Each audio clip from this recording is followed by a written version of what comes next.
Hey, everybody, welcome back to another episode of I Like the Hi. Way You Drink podcast. This is a recorded episode, all right? We're Yes. not live tonight. We're actually just recording this ahead of time. And wait, I actually got a note I'll run down the bottom so people know. It's a recorded episode. We're just a weekend hangout. Yes, we do that once in a while. We do hang out.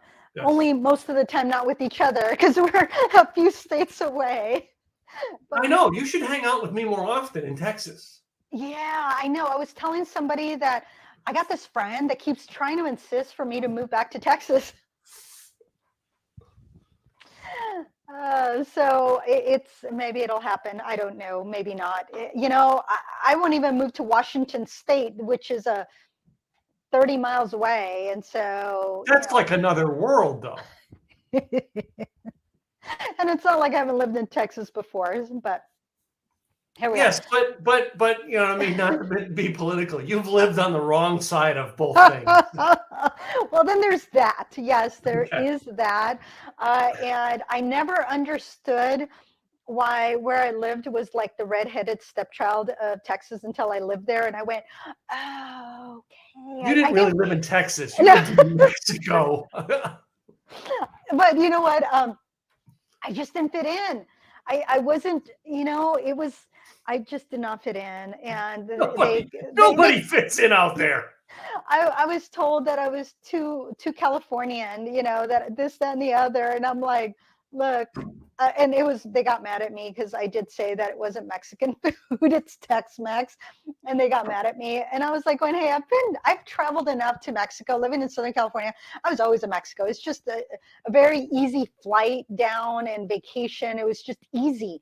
I could take 5 days and so I've traveled enough to Mexico. I know what all the great Mexican food tastes like locally. So they got all mad at me that I said that. So yeah, I was being mean. So what do you have to drink today? I got two things I just pulled up that I'm having sipping on, and one Okay. always had me some moonshine to sip on. Okay. But I had it in the office. I just thought, man, I got an extra cup out just in case I want to do a taste of it today.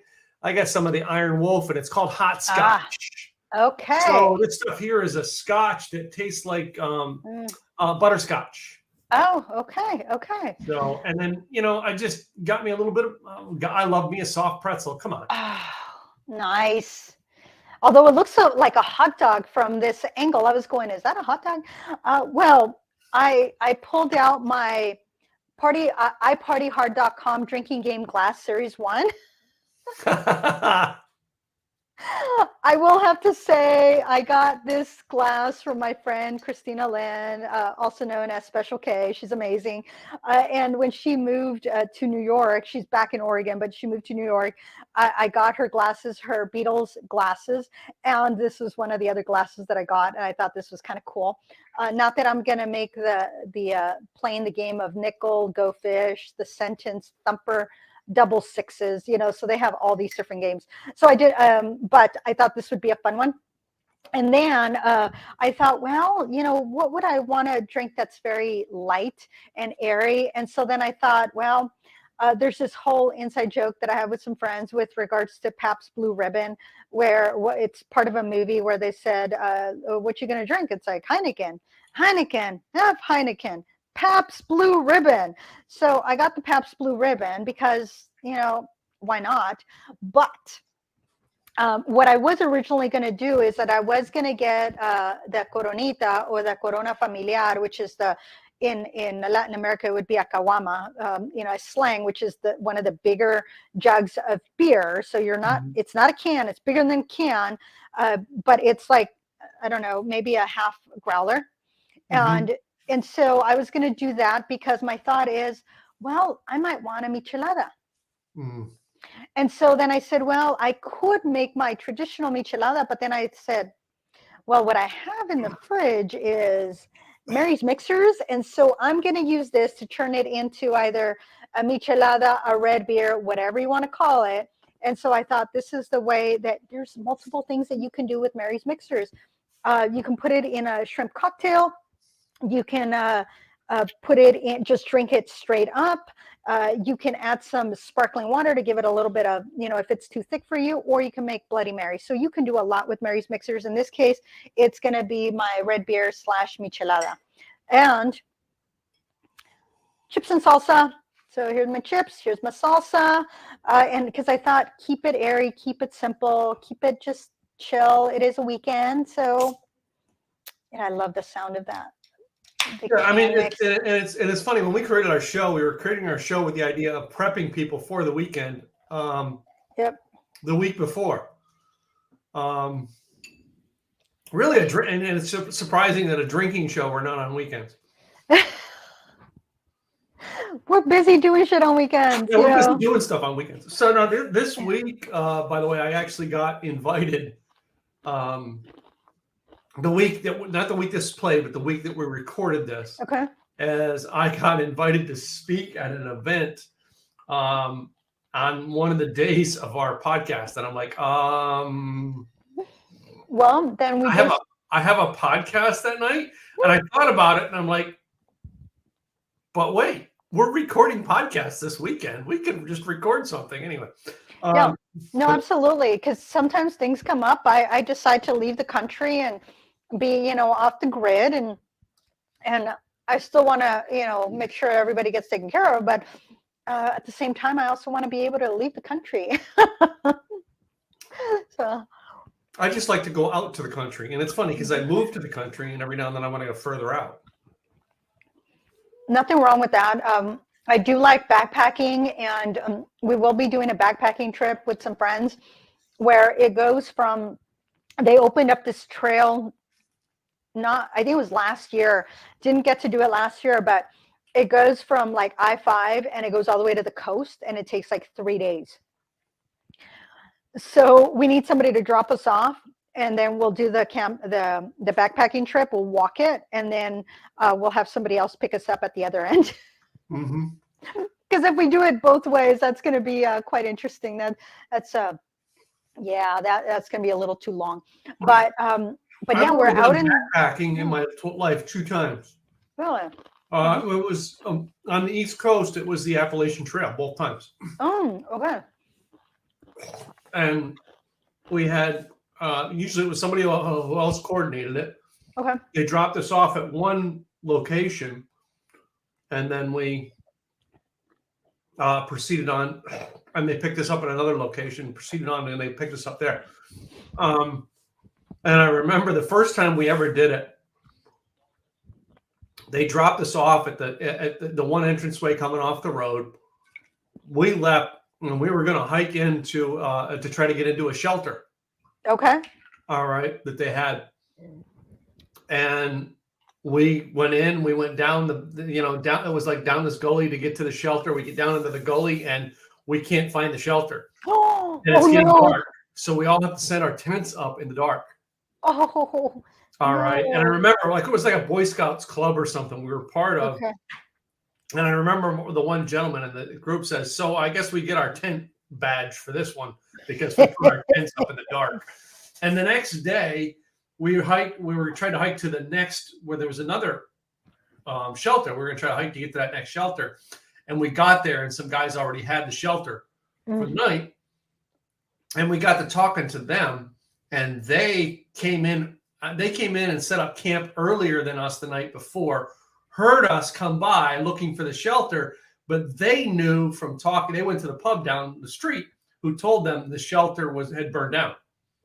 So they didn't go in and look at it. The shelter we were looking for was no longer there that night before. But the following night, they told us that because they knew where the next shelter was, and they got up early in the morning and got there. So, anyway. Oh, very tricksy there. How long ago was that? That had to be, almost 40 years ago. Oh, wow. Okay. I was a teenager when I did that. Yeah. Okay. I'm going to see if I can get a picture of this. Do I want to put the Pabst Blue Ribbon in there? Of course. Let's give credit to who we're utilizing for our podcast. Pabst Blue Ribbon, I like it. It's one of the few podcast commercials they get. It's it's just kind of funny, but Good times. Um, and of course, Mary's Mixers, thank you so much. We always have something good to say and a new use. And here's to you. Cheers. Cheers. Mm, that's yummy. That is yummy. So I'm going to finish pouring that in because I wanted to make sure that I didn't put too much So I'm gonna switch beer. over here. Take me a little shot of this hot scotch. Ah, that feels to me, even though I haven't tasted it, it feels like a dessert.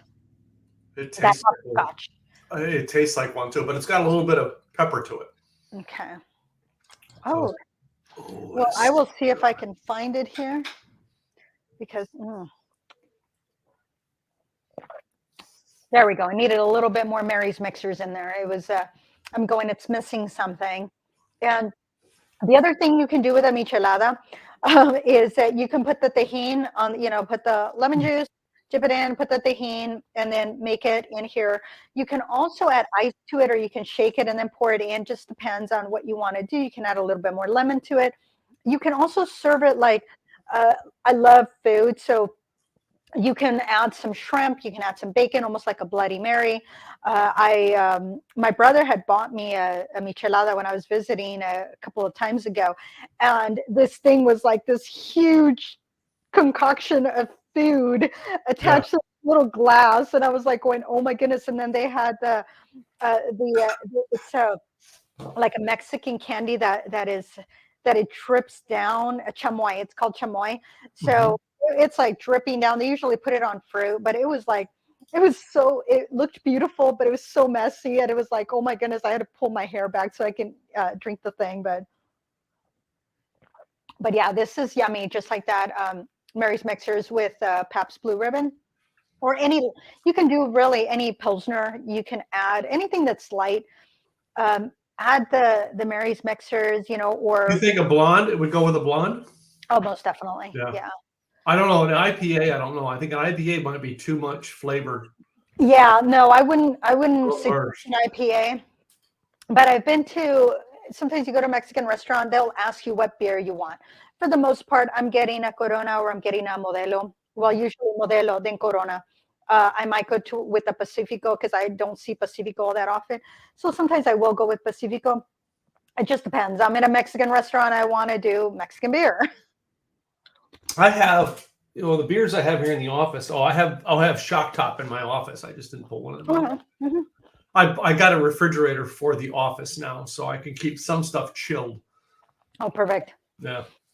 Yeah, and so because of a michelada, that's why I did chips and salsa, because if you go to a Mexican restaurant, they're going to give you chips and salsa. It doesn't matter if it's breakfast. And, have a michelada. It is a common drink with breakfast. Mm-hmm. So you can have your breakfast and your michelada. You're not going to have a beer that early, but you will have a michelada. Okay. It's almost like I won't have a shot of vodka, but I'll have a Bloody Mary. Good point. And to me, So, I'll do a shot. I don't care. there you go. You're at home too, and it's yummy, and it's dessert. It's dessert, and it is after 12 o'clock. It is afternoon. So there you go. But we're recording this on the weekends. In the weekend afternoons, you kind of do your runs and stuff in the morning, but in the afternoons, do you come home and just relax at home, or do you have home chores you do on weekends? So many years ago, when I was in my 20s, the rule was for me, I would not do chores on the weekend. Friday, Saturday, and Sunday was to do fun things. So my chores were done mainly on Monday, maybe on Tuesday. Usually it's Monday, clean and do laundry and maintain, because on Friday, Saturday, and Sunday, I'm not going to do chores. It's like, no. And the weekend was for fun and hanging out with my friends and doing the things. Then it got to where I was doing all the chores on the weekends because I was working. And take care of mom during the week. And then on the weekends, it's like, okay, I don't have to worry about mom's appointments or dialysis or anything like that. So then I started picking up chores on the weekend. Now I usually do chores during the week. I'll get home, I'll throw the laundry, and I'm doing the things, and I'm cleaning during the week, so that on the weekends, I'm doing my runs, I'm doing the hanging out, because that's when Sean and I hang out, is on the weekends, and usually on Saturday because he works on Sunday. Mm-hmm. So then on Sunday, I'm doing my runs, I'm doing my thing, I'm running out, doing errands. And I might, if I'm visiting, I will do some cleaning here at his place. But for my place, it's during the week. So, and No, then, because we're doing all the, basically we're little by little renovating our property. right. Saturdays and Sundays is property renovation. Of course, Saturdays Gwen always does laundry on Sundays and always does like grocery shopping. I think she's going to try to do it today. It's a Saturday we're doing it, but she's trying to do it today. But she always like a weekend. That's what she does on Sunday. Saturdays, it's like we get up on the morning on Saturdays and don't even take a shower because we know we're going to get dirty. Right. We take a shower afterwards because we are filthy when we're done. But that's just the way it's gotten to be. Where I have certain tasks I do during the week to eliminate having to do them on weekends. So. Right. Yeah, no, if I'm going to go for a run, no, I'm not going to shower before I go get sweaty. If it's a race, if it's a run, I did my run this morning and then got back and showered and changed. And it's like, okay, now I can start my day. So yeah, no, absolutely. If I know I'm going to no, I'm not going to be showering. Before the pandemic, I never showered first thing in the morning. And here's why. All right. This was part of my entrepreneur, my daily habits. And actually someone asked me about that one time and I told them, I said, and since the pandemic, it's changed because I had to start getting on camera a lot more and a lot sooner. Right. But before the pandemic, I would wait till about, noon, 1, 2 in the afternoon. And right about the time that my brain would stop working. Okay. And, they talk about, creatives like creative writers. All right. The brain, and you think of great ideas in the shower. Yeah. So that's when I'd go take my shower. And you would believe the ideas that I come up with then, all right, because it would refresh, right, and do a recoup. And I've since gotten out of that habit, all right, because of the way life has changed. Now, 9 times out of 10, I'm on camera by 10 a.m. doing some meeting, and you get it, all right. If you're in your office, all right, different story. If I was in the office meeting people, I would have had to do that, different story. Right. But before, 90% of my meetings weren't that often. It was phone calls. It wasn't a Zoom call. Zoom and the pandemic changed a lot the way I do things. But I do have an awful lot of virtual meetings. And, you know what I mean? Now it's like I speak virtually. I hardly ever speak live, which I spoke for up there in Wilsonville. I spoke at your, you know what I mean? For your crew up there virtually because I didn't travel. So. Right. Well, one of the things that I used to always do is that every morning I would shower, get ready, and I would be in my fuzzy slippers. So I would be dressed in my suit, my dress, whatever it was. I didn't always have the jacket on, but I was dressed and in my fuzzies because it would happen that somebody all of a sudden wants to meet with me. And I'm like, okay. If it was 1/2 hour out, I was good because all I had to do was throw on the shoes, put on the jacket, walk out the door and drive there. So I was always ready to go, even though I was working from home at the time. Now it's like I go into the office every day. And so I'm not in my fuzzy slippers, but I don't do as many face-to-face meetings. Most of them are now via Zoom. Even some of the ones that were calls now, they're Zoom, but I do a lot of phone. I do a lot of Zoom. And some mornings I have to be on by 7:45. And so when I have those early morning meetings, I shower the night before. So and it's usually super late because I go to bed so late. I'm a night owl. Yeah, me too. Yeah. And so I will work late. And so sometimes at midnight, I'm like, okay, well, I got to get up early. I better shower, because I'd rather take the shower at night and stay up a little bit than have to get up earlier. Yeah. It's miserable. I'd rather sleep that extra time. So I'll shower at night and then get up early and get dressed and, be in front of a camera by 7:30, 7:45 or drive down to wherever I'm going. And so was Thursday. I had an 8 a.m. So I'm like, well, there's no way I can go for my run, take a shower and be ready unless I get up at 5:45 in the morning to get my run in. And I didn't get home till almost 1 because I worked really late. And I'm like, by the time I decompressed, it was like 1:30, crawling into bed, and it's like 2 o'clock. And I'm like, I'm not going to want to get up at 5:45 in the morning. And I'm like, So I pushed off my run. I'll do it in the afternoon. And then, of course, I was working, and I'm like, so then I moved it to Friday morning, and I'm like, there's no way I'm going to miss this run. Well, Gwen gets up and she leaves like 5 in the morning, but she goes to bed like 9:30, 10 o'clock at night. She's falling asleep. Oh gosh. Friday night, Thursday night, I can't remember which night it was this week. I had a meeting with a new client for a web company, our web hosting company, and I had stuff I was having to get done and set up that night. I wanted to set up for him to see the following morning, Okay. and like I thought, and then it became a glitch that I had to fix. No. So like 1 o'clock in the morning, I'm in my office still. Which I have a thing like at 8 o'clock, my lights, as I think I've said on the last time we did these pre-records, is my lights are all programmed. On a weekend, they don't come on. So you're working away, and all of a sudden you went black. No. At 8 o'clock at night, it was black, and I came back in here in the blackness. Okay. And just had the computer on. That's it. No lights. Okay. So, which I hardly ever like to work that way, but like if I'm just doing work, I'm not needing to have the lights on. The light, all the accent lighting and everything's because of having a podcast and yeah. Right. No, it's where my office is. It's off the main strip, and I have a Black Bear Diner on right across the street, and then I have the Jiffy Lube on the other. The other office next to me, they're gone by like 5 o'clock, but diagonal there's a 76 station. And so they're open 24/7. So when I leave at 12, 1, 2 in the morning in the office, they're there. Lights, everything's all nice, brightly lit. And so I feel like, okay, well, there's somebody here in case they hear me scream. Hopefully somebody will hear me. And some days I will work from home late, but for the most part, I'm in the office. Front door is locked. There's cameras set up front and back. So there's if anything's weird, I can always go check out the cameras to see what's going on outside. So it's what had happened, why I got into that mode, and I'm a night owl anyway, is that during the day I'm getting interrupted. Well, once people in the office would leave at 4 or 5, after that I wasn't being interrupted, and so I would get a lot done between like 5 and 7 or 5 and 6. Yeah. Uninterrupted time. And so now it's like the clients stop calling me between 4 and 6, and sometimes between 4 and 5 they're calling me because it's like, oh, it's almost 5, I better call before 5.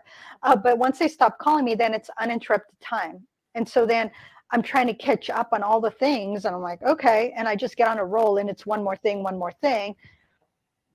and I'm like, I just want to feel that I don't have to worry about this tomorrow.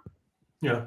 So, but yeah, so on the weekends, I do try to find some downtime. Sometimes I use it to catch up on work. I use it for my running. I use it for running errands, maybe cleaning, but not as much as taking Maverick to the dog park or going out for a run with him. Things of that nature, or sometimes hanging out with family. It's like, oh, we're getting together for dinner. It's like, okay, let's do that, and then we get together with family. So it's just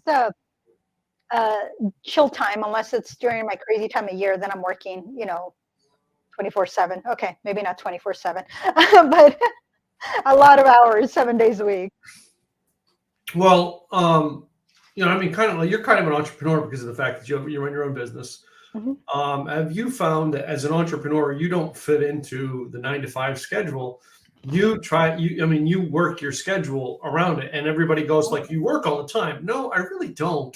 All right. I technically work 2 hours in the morning and 4 hours in the afternoon, and I'm done.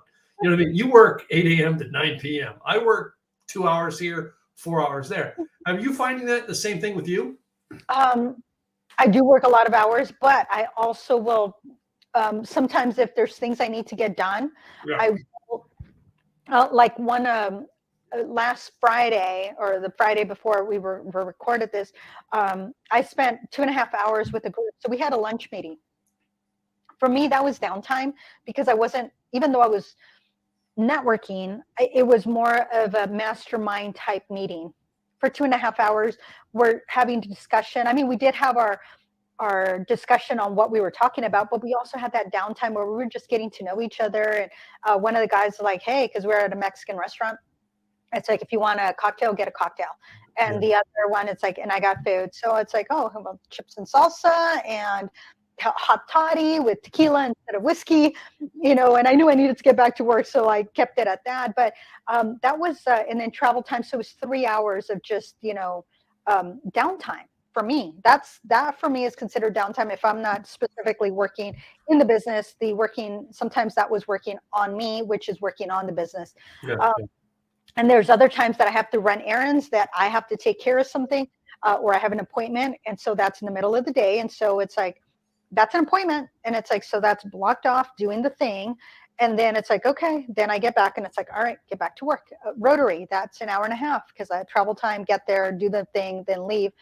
And so that's, so some of what used to be my normal 7:30 to 5 or 6, that went away when I became my mom's caregiver. So I would get up at 4:30, take care of her, get her out the door to go to dialysis, and then I would start my day until 10:30 in the morning. And then it's like, okay, mom gets home, got to feed her, do the things, and then she'd take a nap at about 1 o'clock ish, and so, or 12 to 1, somewhere around there. And then I had until about 2 o'clock when she woke up, and then it's like mom time again. So I had this broken up time that was throughout, and then from 4 to 8, it was mom time. And dinner time, take care of her, spend time with her, watch Jeopardy and Wheel of Fortune, then get her ready, put her to bed. When she was in bed, then I'd go back to my laptop and continue to work until 11 o'clock at night. That was my schedule. So yeah, I don't fit into the 9 to 5. If I try to do 9 to 5, that's not going to work. It doesn't.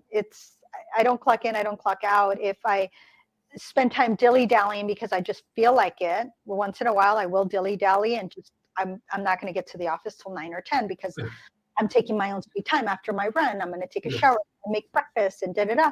Well, guess what? I still need to get the work done. What you said there, though, prompted something else to remember. I remember my first job out of high school. And my first job, everybody at lunch went to this bar, and I can't remember what it was even called at the time. But I remember there was times that certain people had to be driven back to work and their car left at the bar. All right. Now, I was 18 at the time, so I wasn't one of the ones drinking. I was usually the driver at the time. Okay. Anyway, but you're out at these networking functions. And it's funny because you and I met with Craig Duswalt at one of his masterminds. And I've been at his mastermind meetings at that country club that he lives next to. And I've gone like, Craig, I'm going down to the bar. And I've gone to the bar on lunch break, got me a bourbon and brought it back to the room. What are they going to do? Kick me out? Right. But I'm not, I know people, and I don't mean to criticize these people, but I know people who the second they can open the drink, they're drunk 10 minutes later. Oh gosh. I'm not. I'm sipping on things. I'll be sipping on these things all afternoon on a Saturday. Doing the things, yeah, while I'm working. All right. Now, granted, every now and then I come in and get a water, right, to go with it, but still, I'm sipping on it all afternoon. You know what I mean? It reminds me, though. Some people are like, "Well, yeah, it sounds like to me like the old 2 martini lunch," you know. But like, if I go out for lunch, even on a business luncheon, if I could have a drink, I have a drink, but I don't get drunk. And I remember going to the last E-Women luncheon that I went to here in Dallas with Tony Caruso, another friend of ours. Oh yeah. And afterwards, we went to the bar to get drinks. I mean, I didn't drink during because a lot of those women don't know me, so I'm like, I'm going to drink during.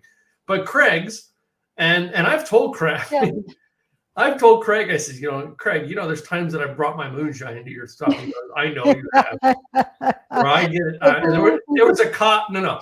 There was a cop at the LAX Sheraton one time who told me how to get my moonshine packed from Texas to California. A police officer informed me on how to get it to TSA. No, that's all I'm going to say. But anyway, no, that comes to the idea of, do you have, all right, if you're on a luncheon, do you have a drink? All right. And is it 1 drink? Is it 2? What is it? It depends. Depends on who I'm with. Sometimes I do, sometimes I don't. If I know I have a lot of work to do and I'm going to get back to the office, for the most part, I won't. I don't want to deal with it. I don't want to be tired. But sometimes if it's a slightly longer and it's, I'll do a beer. Yeah. So that's usually the extent, is 1 beer at lunchtime. I had a hot toddy with this event, but it was like 1 shot of tequila with my hot toddy, and then I was drinking water. So and I knew I was going to be there for a little bit. And all the other guys, they got another drink, and I'm like, yeah, no, I'm good. I still have to get more work done.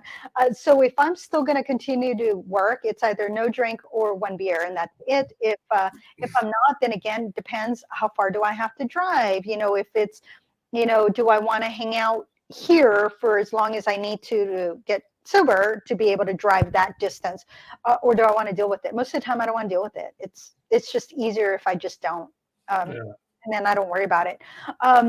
If it's an evening, I will have my 2 cocktail limit, if you will, and I'm usually there for 3 hours, 4 hours. So for the most part, by the time I'm leaving, it's like, oh, I don't need to. I'm good. And drinking lots of water, because that's one thing. It's like, yeah. I don't need to cause any issues out there being out on the road and being tipsy. It's like, no. Well, I never drink to where I'm tipsy on the road. Ever. Yeah, no, Ever. that's no fun. I'd So rather even like last night, we went to dinner last night at a restaurant because it was this Friday night, just late, nobody planned dinner. Like, let's go to. I immediately, I'm like the guy. It's like, I'll take 2 shots of Buffalo Trace, a double of Buffalo Trace, neat, and I sat there and sipped on it all through dinner, along with my. I had another drink. I always drink Dr. Pepper, like Right. but I always have to clarify. I want the Dr. Pepper in one glass, like shots of bourbon in the other glass. Do not be mixing that. No, I do not mix them. They are separate, right? Yeah. But I'll sip on a drink through dinner. All right, I'll sip on a drink. I don't, and I think I've said this through the pandemic and even through Craig when you and I were meeting with Craig. I'll sip on something all day long. I can sip on something. It's when we sit there and shots.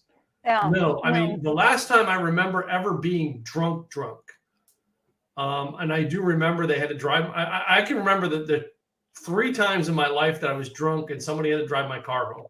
Oh, wow. Okay. And I remember it because I was in a car behind them, watching them drive my car. And you're like, hey, what am I doing in front of me? No. I'm sitting there going, no, dude, don't touch the curb that much. Park a little bit. What I mean? I was like picky about it anyway. But the couple times, the last time that I was this way, I mean, that was when I had my big Suburban, and a guy drives my Suburban home. And the reason I got drunk was my brother was moving away from Texas, and we had a party, and him and I think we finished 2 bottles of Jägermeister.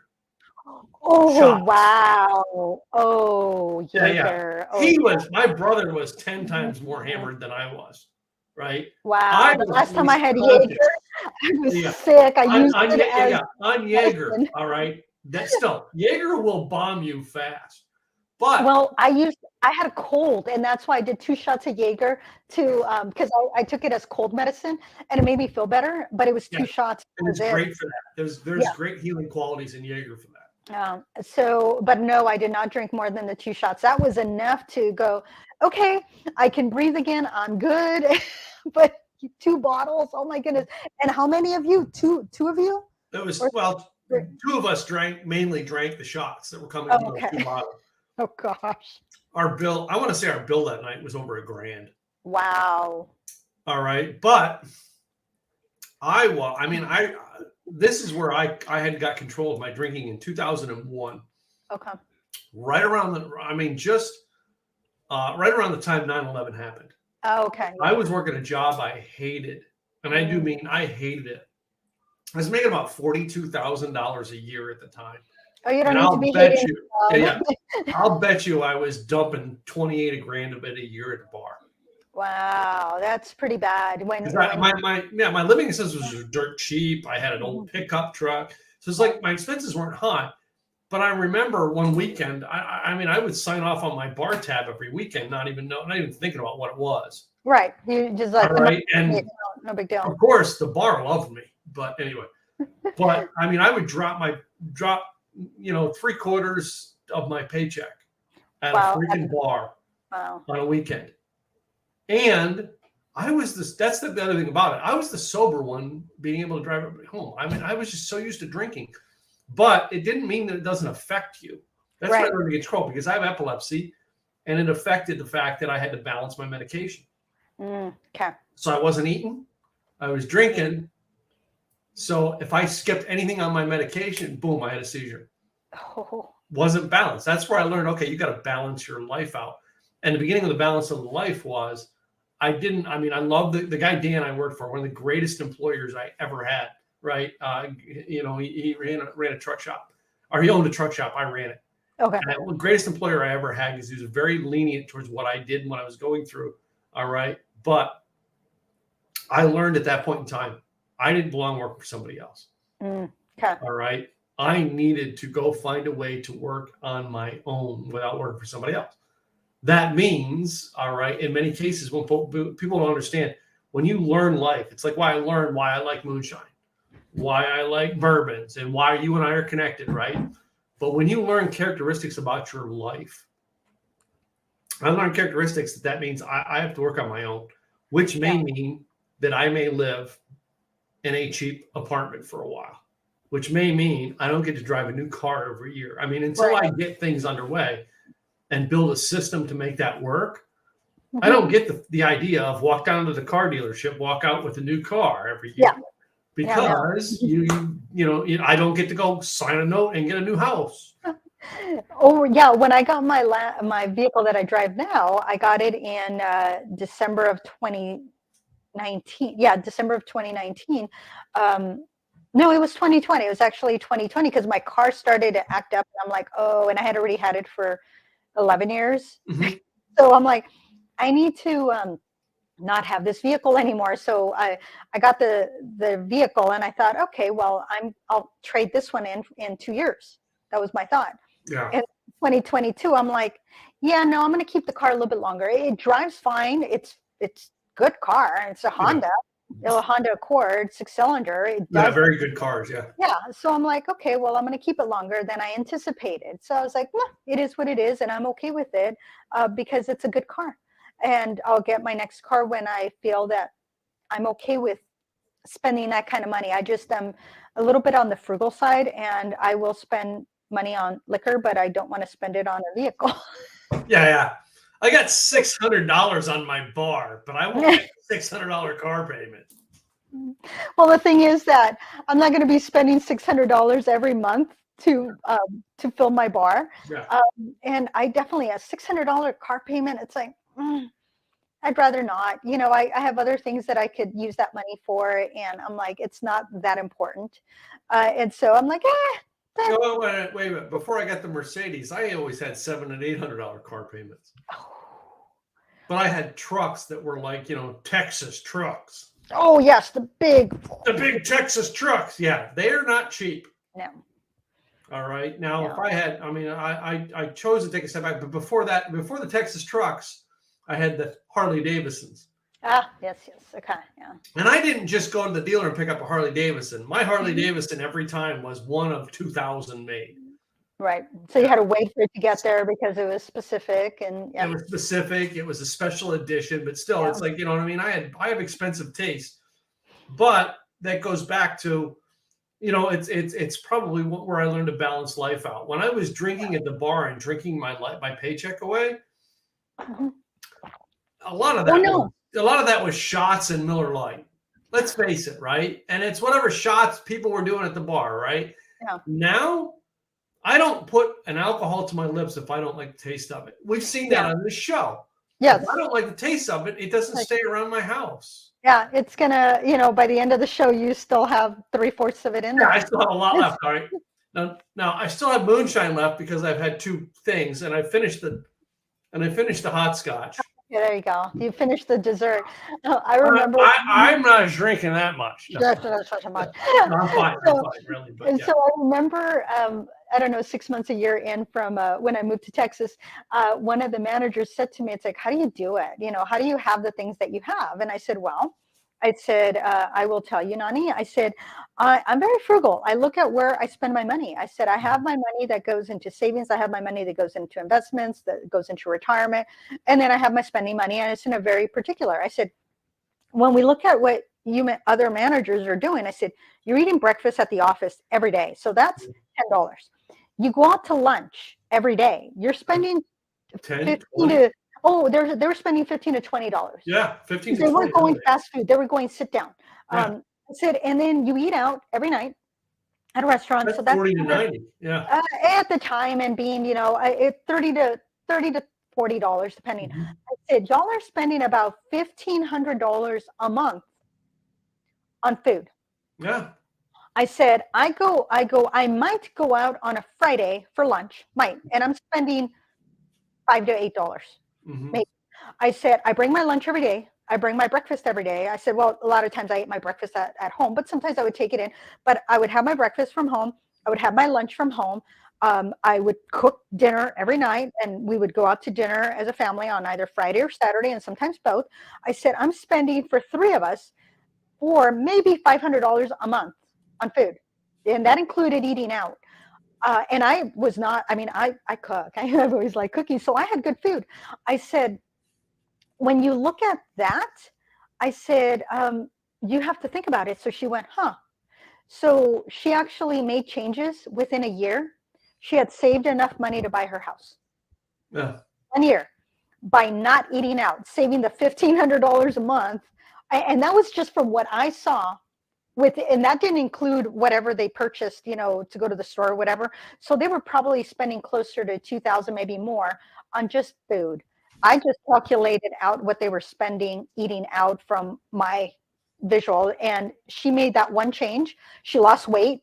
So within 3 to 6 months, she had lost a ton of weight, and within a year, she bought her house. And I was like, what a difference. It's what's important. What's important? That's right there. There's the key there. What's important to you? And shift it. You're going to spend the money. What are you going to spend it on? Are you going to spend it on just at the bar and just spending money, or on food and just spend the money? Or are you going to save it and do things like go on vacation, like I'll be doing, by the time this airs, I'll probably be in Europe, so it's where you're spending your money, what's important. And then just adjust for that, and always keep your why in mind. Why are you doing what you're doing? Ask that. Yeah. And if you don't understand why, then just stop for a moment and really reflect and think about it again. Why am I doing the things that I'm doing? Why am I drinking this drink that I don't like? Or adjust it. Yeah, no, that comes down to a lot with you and I, especially with this show. All right. Why are we doing what we're doing? You and I found this show idea based out of our love. For what we love. For what, yeah, no. For what we love, all right? Mm-hmm. We never started the show with, and so many people, I see this, and I'm in the marketing space, all right? And I see people with, well, how do I make a show? How do I monetize my show? And I'm like, first of all, do a show that you don't care if you monetize it or not. Right. When it starts there, you're going to have fun doing the show. So who cares, right? Right. What matters to you, right? Oh. When I got into insurance, having a good drink every week, right. And I don't drink a lot. For someone who has a drinking podcast, I don't drink a lot. Right. When I got into insurance back in 2013, it was by fluke. I got into insurance, but I stayed because I was like going, oh, I get to educate people, and I get to help them, and I get to do those two things that are part of my values, education and giving. I get to honor two of my values through insurance. Yeah. And when I realized that, I was like going, oh, that's why I enjoy what I do. Well, when I started doing employee benefits and helping those in the boss I had at the time, he says, you're not making any money. And I said, but I will. I said, if I do the right things, the money will come. And so this was like, I started working for him in September of 2013. And then, so September, October, November, I'm like doing the things. I'm out helping, connecting with the nonprofit that was taking me everywhere because I was supporting, I was helping. And so then they just continued inviting me. In December, they called me and they said, because it was right when the Affordable Care Act, they're like, okay, they're getting responses. We don't know what to do. Can you help? Yeah. So they set aside a desk for me where I could meet with all the people that were calling them, because that's where they had originally enrolled. And I had helped some of these people enroll. So if they filled up my calendar. So I started enrolling everybody in December. So I was at that nonprofit from December of 2013 till May of 2014, enrolling people. And I was there every day. Yeah. Then I tapered off. And then the next year they again whenever I needed the office, I had access. They had a desk for me. And I did that for 4 years. And then I started getting my commissions. And then the boss at the time says, oh, commissions are coming in. And I said, I told you, if you do the right thing, the money will come. Take care of the people, the money will be there. And that goes to where you spending your money, why if you do the podcast or you do the job, you do the business for the right reasons, the money will start coming in because your energy is out there, that people are like start trusting you and they like you and they want to work with you because you're so genuine. And then the money starts flowing, they start following you.